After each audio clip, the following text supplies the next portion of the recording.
Okay, third grade, we are on chapter 14 of Matilda. The title of chapter 14 is The First Miracle. Matilda sat down again at her desk. The Trunchbull seated herself behind the teacher's table. It was the first time she had sat down during the whole lesson. Then she reached out a hand and took hold of her water jug. Still holding the jug by the handle, but not lifting it yet, she said, I've never been able to understand why small children are so disgusting. They're the bane of my life. They're like insects. They should be got rid of as early as possible. We get rid of flies with fly spray and by hanging up fly paper. I've often thought of inventing a spray for getting rid of small children. How splendid it would be to walk into this classroom with a gigantic spray gun in my hands and start pumping it. Or better still, some huge strips of sticky paper. I would hang them all around the school and you'd all get stuck to them and that would be the end of it. Wouldn't that be a good idea, Miss Honey? If it's meant to be a joke, headmistress, I don't think it's a very funny one, Miss Honey said from the back of the class. You wouldn't, would you, Miss Honey? The Trunchbull said. And it's not meant to be a joke. My idea of a perfect school, Miss Honey, is one that has no children in it at all. One of these days I shall start up a school like that. I think it will be very successful. The woman's mad, Miss Honey was telling herself. She's around the twist. She's the one who ought to be got rid of. The Trunchbull now lifted the large blue porcelain water jug and poured some water into her glass. And suddenly, with the water, out came the long, slimy newt straight into the glass. Plop. The Trunchbull let out a yell and leapt off her chair as though a firecracker had gone off underneath her. And now the children also saw the long, slimy, yellow-bellied lizard-like creature twisting and turning in the glass, and they squirmed and jumped about as well, shouting, What is it? Oh, it's disgusting. It's a snake. It's a baby crocodile. It's an alligator. Look out, Miss Trunchbull, cried Lavender. I bet it bites. The Trunchbull, this mighty female giant, stood there in her green breeches, quivering like a blancmange. She was especially furious that someone had succeeded in making her jump and yell like that because she prided herself on her toughness. She stared at the creature, twisting and wiggling in the glass. Curiously enough, she had never seen a newt before. Natural history was not her strong point. She hadn't the faintest idea what this thing was. It certainly looked extremely unpleasant. Slowly, she sat down again in her chair. She looked at this moment more terrifying than ever before. The fires of fury and hatred were smoldering in her small black eyes. Matilda, she barked, stand up. Who, me? Matilda said. What have I done? Stand up, you disgusting little cockroach. I haven't done anything, Miss Trunchbull. Honestly, I haven't. I've never seen that slimy thing before. Stand up at once, you filthy little maggot.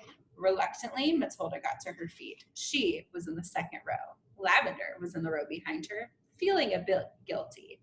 She hadn't intended to get her friend in trouble. On the other hand, she was certainly not about to own up to it. You are a vile, repulsive, repellent, malicious little brute, the Trunchbull was shouting. You are not fit to be in this school. You ought to be behind bars. That's where you ought to be. I shall have you drummed out of this establishment in utter disgrace. I shall have the prefects chase you down the corridor and out of the front door with hockey sticks. I shall have the staff escort you home under armed guard. And then I shall make absolutely sure you are sent to a reformatory for delinquent girls for the minimum of 40 years. The Trunchbull was in such a rage that her face had taken on a boiled color and little flecks of froth were gathering at the corners of her mouth. But she was not the only one who was losing her cool. Matilda was also beginning to see red. She didn't in the least mind being accused of having done something she had actually done. She could see the justice of that. It was, however, a totally new experience for her to be accused of a crime that she definitely had not committed.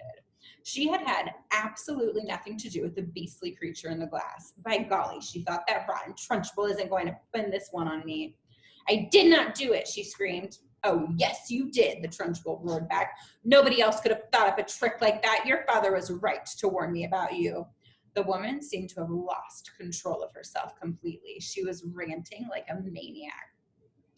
You are finished in this school, young lady, she shouted. You are finished everywhere. I shall personally see to it that you are put away in a place where not even the crows can land their droppings on you. You will probably never see the light of day again. I'm telling you, I did not do it, Matilda screamed. I've never even seen a creature like that in my life. You have put a crocodile in my drinking water, the Trunchbull yelled back. There's no worse crime in the world against a headmistress. Now sit down and don't say a word. Go on, sit down at once. But I'm telling you, Matilda shouted, refusing to sit down. I am telling you to shut up, the Trunchbull roared. If you don't shut up at once and sit down, I shall remove my belt and let you have it with the end of this buckle. Slowly, Matilda sat down. Oh, the rottenness of it all, the unfairness. How dare they expel her for something she hadn't done? Matilda felt herself getting angrier and angrier and angrier, so unbearably angry that something was bound to explode inside her very soon. The newt was still squirming in the tall glass of water. It looked horribly uncomfortable. The glass was not big enough for it. Matilda glared at the Trunchbull. How she hated her. She glared at the glass with the newt in it. She longed to march up and grab the glass and tip the contents, newt and all, over the Trunchbull's head. She trembled to think what the Trunchbull would do to her if she did that. The Trunchbull was sitting behind the teacher's table, staring with a mixture of horror and fascination at the newt wiggling in the glass. Matilda's eyes were also riveted on the glass. And now, quite slowly, there began to creep over Matilda a most extraordinary and peculiar feeling. The feeling was mostly in the eyes. A kind of electricity seemed to be gathering inside them. A sense of power was brewing in those eyes of hers. A feeling of great strength was settling itself deep inside her eyes. But there was also another feeling, which was something else altogether, and which she could not understand. It felt like flashes of lightning. Little waves of lightning seemed to be flashing out of her eyes. Her eyeballs were beginning to get hot, as though vast energy was building up somewhere inside them. It was an amazing sensation. She kept her eyes steadily on the glass, and now the power was concentrating itself in one small part of each eye and growing stronger and stronger. And it felt as though millions of tiny, little, invisible arms with hands on them were shooting out of her eyes toward the glass she was staring at. Tip it, Matilda whispered. Tip it over. She saw the glass wobble. It actually tilted backwards a fraction of an inch, then righted itself again. She kept pushing at it with all those millions of invisible little arms and hands that were reaching out from her eyes, feeling the power that was flashing straight from the two little black dots in the very centers of her eyeballs. Tip it, she whispered again. Tip it over.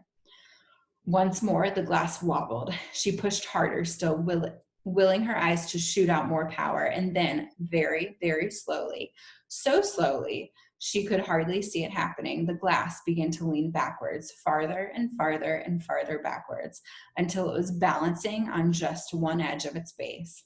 And there it teetered for a few seconds before finally toppling over and falling with a sharp tinkle on the desktop. The water in it and the squirming newt splashed out all over Miss Trunchbull's enormous bosom. The headmistress let out a yell that must have rattled every window pane in the building, and for the second time in the last 5 minutes, she shot out of her chair like a rocket. The newt clutched desperately at the cotton smock where it covered the great chest, and there it clung with its little claw-like feet. The Trunchbull looked down and saw it in her hand. And she bellowed even louder, and with a swipe of her hand, she sent the creature flying across the classroom. It landed on the floor beside Lavender's desk, and very quickly she ducked down and picked it up and put it in her pencil box for another time. A newt, she decided, was a useful thing to have around. The Trunchbull, her face more like a boiled ham than ever, was standing before the class, quivering with fury. Her massive bosom was heaving in and out, and the splash of water down the front of it made a dark, wet patch that had probably soaked right through her skin. Who did it? She roared. Come on, own up, step forward. You won't escape this time. Who is responsible for this dirty job? Who pushed over the glass? Nobody answered. The whole room remained silent as a tomb. Matilda, she roared. It was you. I know it was you. Matilda in the second row sat very still and said nothing.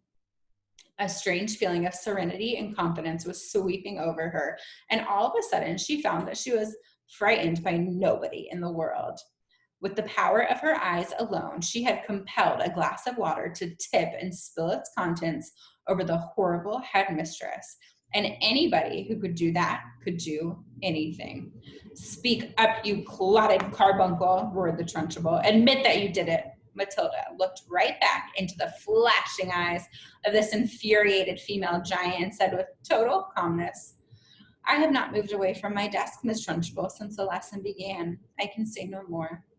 Suddenly, the entire class seemed to rise up against the headmistress.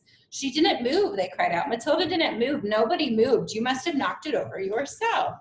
I most certainly did not knock it over myself, roared the Trunchbull. How dare you suggest a thing like that? Speak up, Miss Honey. You must have seen everything. Who knocked over my glass?